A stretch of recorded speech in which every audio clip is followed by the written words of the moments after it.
Hi everyone, Linda from the Property Buyers Academy again with another one of our quick top tips. Today I want to talk quickly about the magic number 10.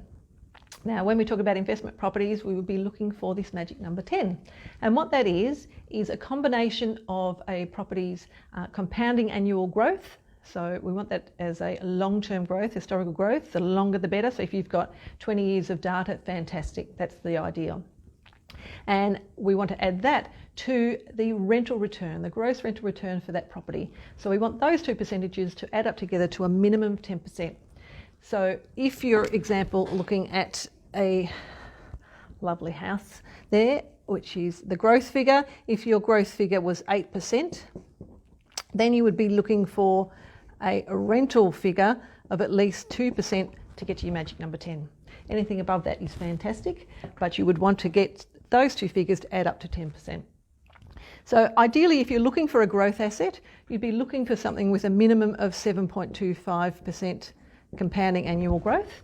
And I say that because this figure will mean that your property should double in value every about 10 years or so. So that's the ideal that you'll be looking for a growth asset. And that would mean that your rental return is probably about 2.75%. which isn't great, but that's quite typical of somewhere like the inner suburbs of Melbourne. So they have good growth return, but not fantastic rent return. So with a property like this, you would find that you would be paying out of your pocket to make up the shortfall of what the rent doesn't cover. But if you're looking for something that has a high rental return and income, which is one of the things that I'm using at the moment for my income, then you would want something, around that 6 to 7%.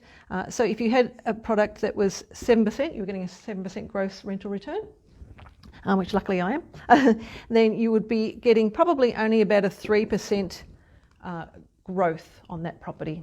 So they generally go hand in hand. You don't usually get a high growth and a high rent. They're very rare.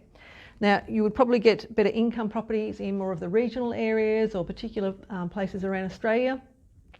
But that's where you're looking for a rental return. This is what you're looking for a growth return.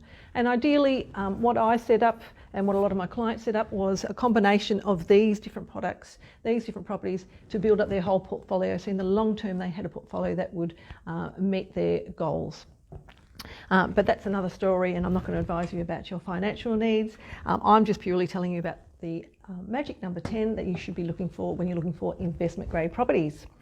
So if you have any questions, feel free to email me as usual at info@buyersacademy.com.au. Happy to help in any way, and have a look at the website and the YouTube channel for some more top tips and some more resources. So thanks for your time. We'll catch you in the next top tip. Thanks. Bye.